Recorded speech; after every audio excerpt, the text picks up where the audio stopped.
আসসালামু আলাইকুম। সবাই কেমন আছেন? আশা করছি যে যেখান থেকে আমার ভিডিওটা দেখছেন সবাই আল্লাহর রহমতে অনেক ভালো আছেন। আমি আলহামদুলিল্লাহ ভালো আছি। আজকে আমার ভিডিওতে থাকবে তেহেরি রান্নার একটা রেসিপি। আমি ফার্স্ট টাইম তেহেরি রান্না করেছি। আর মোটামুটি ভালোই ছিল। তবে একটু গড়বড় হয়ে গিয়েছিল আরকি।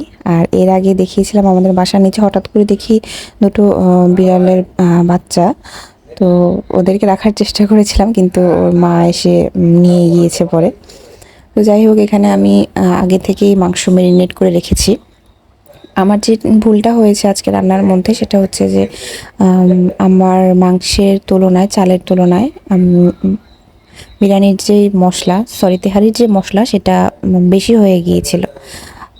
যে তেহারির রাঁধুনির তেহারি মিক্স পাওয়া যায় সেটা আমি সম্পূর্ণ দিয়ে দিয়েছিলাম। এটাই ভুল হয়ে গিয়েছিল আসলে।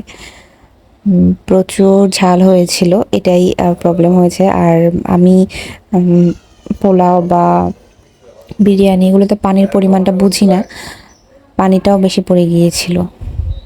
আর দেখি হয়তো বুঝতে পারছেন কি পরিমাণ ঝাল যে হয়েছে, অনেক লাল দেখাচ্ছে। তো এখানে ভালো করে মশলাটা কষানোর পর আমি মেরিনেট করা মাংসটা দিয়েছি। এটা দিয়ে অনেকক্ষণ কষাবো ভালো করে। আমি মাংসগুলো কিন্তু খুব বড় বড় পিস করিনি, মোটামুটি একটা সাইজ করেছিলাম আর কি। তো প্রথমে মাংস থেকে অনেক পানি উঠেছিল, এরপর এটা আমি ভালো করে কষিয়ে তারপর হচ্ছে এক্সট্রা পানি অ্যাড করব। আর হচ্ছে এই অবস্থায় জালটা কমিয়ে দেব যাতে সেদ্ধ হয়ে যায় সুন্দর মতো। আর এখানে কিন্তু আমার অলরেডি কষানোটা শেষ, পানিটাও একদম কমে এসেছে। আর আমি এখন আগে থেকে ধুয়ে রাখা চাল পানি ঝরিয়ে রেখেছিলাম, একবারে ঝরঝরা হয়ে গিয়েছে কিন্তু। এখন এটা দিয়ে দেব মাংসের মধ্যে। এই পর্যন্ত সবই ঠিক ছিল, সব কিছুই ভালো মতো হচ্ছিল। আর তখন আমি বুঝতে পারিনি যে মশলাটা বেশি দেওয়ার কারণে অতিরিক্ত ঝাল হয়ে যাবে। কারণ আমি সবসময় বিরিয়ানি রান্না করলে পুরো মশলাটাই দেই, আর রোস্ট বা বিরিয়ানিগুলোতে সম্পূর্ণ মশলাটাই দিয়ে দিই, এতে মজা হয় অনেক। আর ওই মশলাটার ফ্লেভার আমার খুব ভালো লাগে। কিন্তু তেহারি তো আমি ফার্স্ট টাইম ট্রাই করছি, তাই আসলে ওই মশলার পরিমাণটা বুঝতে পারিনি, আর এটা যে অনেক ঝাল এটাও বুঝতে পারিনি। তো এখানে কষিয়ে ভালো করে চাল কষিয়ে তারপর হচ্ছে প্রথমে পানি, তারপর হচ্ছে দুধ, আর এর উপর দিয়ে দিয়েছিলাম গুঁড়ো দুধ। সব কিছুই ঠিক ছিল কিন্তু পানির পরিমাণটা আসলে আমি বুঝতে পারিনি, যার কারণে ঝামেলা হয়ে যায় একটু। কি বলে, কেমন যেন বেশি আর কি হয়ে যায় চালটা।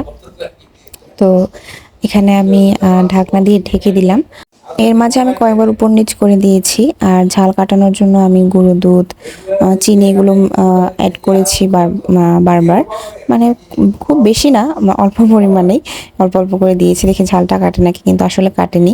তো শেষ পর্যায়ে আমি ঘি দিয়ে তারপর নামিয়ে ফেলি। আর যে বেশি মজা হয়নি এজন্য আমার মন মেজাজটা ভালো ছিল না, তাই পরবর্তীতে আর কোনো ভিডিও করা হয়নি। তো আজকে আমার ভিডিওটা এতটুকু পর্যন্তই ছিল। ভালো থাকবেন সবাই, আল্লাহ হাফেজ।